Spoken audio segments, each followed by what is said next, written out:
अस्सलाम वालेकुम। Welcome to Rizan art class, जिसमें आज की क्लास में आपको बताऊंगी कि आप लोगों ने रिजन की रेहल कैसे बनानी है। तो मुझे पहली दफ़ा रिजन का रेहल का ऑर्डर आया था। इससे पहले मैंने रेहल नहीं बनाई थी, लेकिन जब मुझे कोई न्यू ऑर्डर आता है ना, तो फिर बहुत ज़्यादा खुशी होती है कि हाँ, ये मेरी प्रोफाइल में नई चीज़ एंटर हो जाएगी एक। तो पहले मुझे ये रेहल का ऑर्डर आया था, तो सोचा मैं आप सबके लिए भी रिकॉर्ड कर लूँ, ताकि मैं अपनी यूट्यूब फैमिली के साथ भी शेयर करूँ। तो ये मुझे रेहल का ऑर्डर आया था, और रेहल में जो रीज़न यूज़ होता है दोनों साइड्स की, मतलब कुछ लोग होते हैं जो एक मोल्ड ख़रीद लेते हैं, दो नहीं लेते, तो दोनों साइड्स की मैं मेजरमेंट बताऊंगी। तो जो इसकी बेस में रीज़न यूज़ होता है वो 300 आपने रीज़न लेना है और 150 आपने हार्डनर लेना है। 450 टोटल इसकी बेस बनाने के लिए जो है वो रीज़न यूज़ होता है। तो सबसे पहले मैंने 300 रीज़न ले लिया था, 150 हार्डनर ले लिया था और इसकी बेस बना ली थी, मतलब अपॉक्सी रीज़न को मिक्स करके इसकी बेस के लिए इतना रीज़न मैंने यूज़ किया था।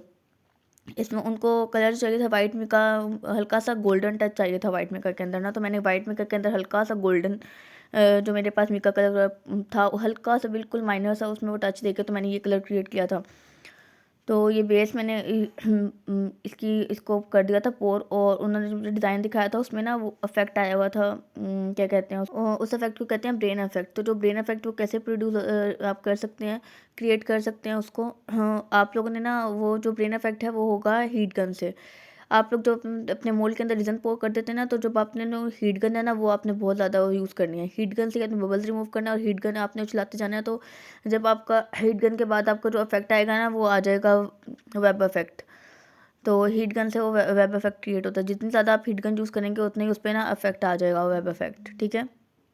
तो उनको वेब इफेक्ट चाहिए था, तो मैंने इस पर हीट गन यूज़ किया। पहले फ्लेम टॉर्च से मैंने इसके बबल रिमूव कर दिया, उसके बाद मैंने इस पर हीट गन भी यूज़ किया। और आपने शास्लिक स्टिक से ऐसे साइड्स पे करना है, ताकि जो है वो आपकी जो साइड पे बबल्स रह जाते हैं, और उसके बाद जो है वो एक वहाँ स्पेस सी बच जाती है। तो वो बबल्स आपने ऐसे शास्लिक स्टिक से करना है, ताकि जो बबल्स वो ऊपर सरफेस पे आ जाएँ, उसको हीट गन से आपने ख़त्म कर देना, ठीक है। ये मैं हीट गन कर रही हूँ। अब आप देख रहे होंगे इसमें जो क्रिएट हो रहा है पैटर्न, इसको कहते हैं ब्रेन इफेक्ट।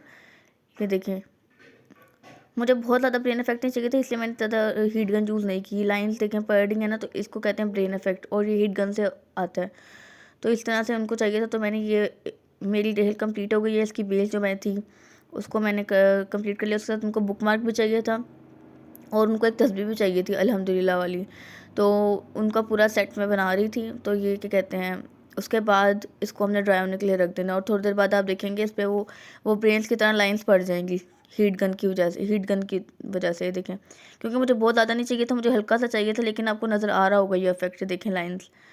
तो ये आती है उससे, हीट गन से, ठीक है। उसके बाद ये बुक मार्क भी था, और मेरे पास तस्वीर भी थी। तो बुक मार्क ये हार्ड हो गया था, तो मैंने कहा इसमें मैं स्टिकर्स अप्लाई कर देती हूँ। तो मैंने इस पर स्टिकर्स अप्लाई कर दिए। स्टिकर्स मैं खुद अपने कट करती हूँ। मेरे पास मशीन है कैमियो 4, जिसकी डिटेल वीडियो मैंने अपने यूट्यूब पे अपलोड भी की हुई है, आप उधर जाकर भी देख सकते हैं मैंने किधर से बाई की है कम। और जिनसे बाई किया वो ट्रस्टेड सेलर हैं, तनसा बास है उनका नाम, ठीक है। आप उनसे भी ले सकते हैं, और आप मुझसे अपने स्टिकर्स भी कस्टमाइज़ करवा सकते हैं। मैं आपको जिस तरह की कस्टमाइजेशन होती है मैं आपको करके दे सकती हूँ, ठीक है। उसके बाद ये हमारे पास 24 आवर्स के बाद जो हमारा हो जाएगा ड्राई, फिर हम इस पर विनाइल स्टिकर्स अप्लाई कर देंगे। विनाइल स्टिकर्स पे अप्लाई करने के बाद मैंने इसको दे दिया है इसको कोट। हमने इसको मोल्ड से नहीं निकालना, क्योंकि कुछ जो लोग ड्राई होने के बाद मोल्ड से निकाल देते हैं ना, तो वो फिर जब दोबारा मोल्ड में डालते हैं और उस पर फर्स्ट लेयर करते हैं, तो जो रीज़न है वो अंदर चला जाता है, वो बैक साइड पर, बहुत ही बुरा लगता है। तो इसकी जो टॉप कोट मैंने रीज़न यूज़ किया था वो 200 ग्राम, 200 ग्राम मैंने यूज़ किया इसमें टोटल। मतलब 100 मैंने रीज़न लिया, 100 नहीं कह सकते, सॉरी। अगर मैंने 120 रीज़न लिया तो मैंने इसमें 60 हार्डनर ले लिया, इस तरह से कर लिया। 180 मैक्सिमम, मतलब 200 के करीब करीब आप इसमें कर सकते हो। 200 आपके कह सकते हैं कि टॉप कोट में लग सकता है, बट मैंने इसमें ले लिया था 100, मैंने 120 रीज़न लिया था, और मैंने इसमें 60 हार्डनर लिया था जी। 120 और 60 हार्डनर मैंने लिया था, तो वो हो गया था 180। तो मैंने इसे टॉप कोट किया था। तो इसकी टॉप कोट करने के बाद इसको ड्राई होने के लिए रख देंगे। इसके मैंने बबल रिमूव किया ऊपर से। अच्छा, आजकल जो वो ब्लरी ब्लरी सी लेयर आ रही है ना, क्लाउडी क्लाउडी से, उसके लिए यही है, मैं आपको कहूँगी कि आप लोग अपना टेम्परेचर मेंटेन करें। जब आप अपना टेम्परेचर मेंटेन कर लेंगे, कमरे का हीटर चला के रखें, जिनकी गैस का मसला है वो इलेक्ट्रिक हीटर्स होते हैं वो चला लें, कुछ भी कर लें, लेकिन जब तक आप टेम्परेचर मेंटेन नहीं करेंगे ना तो आपका ये मसला हल नहीं होगा रीज़न का, क्योंकि रीज़न बहुत ज़्यादा तंग करता है सर्दियों में, क्योंकि इस बस टेम्परेचर की वजह से इस पर वो लाइंस क्रिएट बन जाती हैं और वो बहुत ही बुरी लगती हैं। तो अगर आप लोग कुछ भी नहीं कर सकते तो मैं तो कहूँगी कि आप लोग अपना रीज़न वेस्ट ना करें, थोड़ी देर रुक जाएँ, थोड़े दिन रुक जाएँ। फरवरी तक ठीक हो जाता है रीज़न का थोड़ा सा काम, लेकिन दिसंबर और जनवरी इनमें बहुत ज़्यादा डिस्टर्बेंस होती है। तो उसके अलावा ये जो थी, इसको मैंने टॉप कोट कर दिया था। उसके अलावा मैंने बुक मार्क पर भी टॉप कोट कर दिया, और मैंने जो तस्बीह बनानी थी, तस्बीह की मैं रिकॉर्ड नहीं कर पाई वीडियो, तो वो मैंने जैसे वो कीचेन होता है हार्ट वाला, उसके ऊपर उनको अल्हम्दुलिल्लाह चाहिए तो 7 तस्बीह चाहिए थी, उसकी फ़ाइनल लुक आप लोग एंड में देख सकते हैं। तो उसके बाद तो इसको 12 आवर्स के बाद मैंने डिमोल्ड कर लिया है। देखें कितनी प्यारी बनी है। इसमें आप लाइन देख रहे होंगे जो बीच में लाइन आ रही है, क्योंकि बहुत ज़्यादा उनको ब्रेन वो नहीं चाहिए था, ब्रेन इफेक्ट हल्का सा चाहिए था, जो उन्होंने मुझे दिखाई थी रहल उनको चाहिए थी, और ये हमारी रहल हो गई है कंप्लीट। उसके बाद मैं आपको इसको करके दिखाती हूँ कि किस तरह ये देखें इस तरह से। इसमें टोटल जो रीज़न यूज़ हुआ है वो हुआ है राउंड अबाउट 600 के करीब, 600 ग्राम्स। तो इसके बाद इसकी जो साइड्स पे कुछ लोग कहते हैं कि मेरे स्टूडेंट्स हैं, आप ही साइड पे मार्कर जो लोग मार्कर मिलते हैं वो बाहर के मुल्क से मतलब आते हैं, पाकिस्तान में नहीं है, तो वो काफ़ी एक्सपेंसिव होते हैं।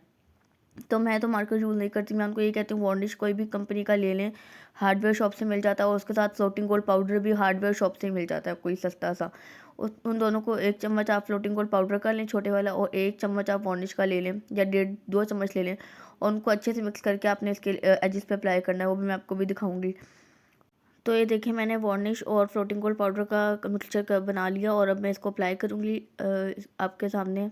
मतलब सारा प्रोसेस नहीं बताऊँगी, देखिए मैंने इसको मिक्स करके, तो कॉटन बड की हेल्प से मैं इसको कर लेती हूँ अप्लाई, या आपके पास कोई ब्रश भी हो तो आप ब्रश से भी कर सकते हैं।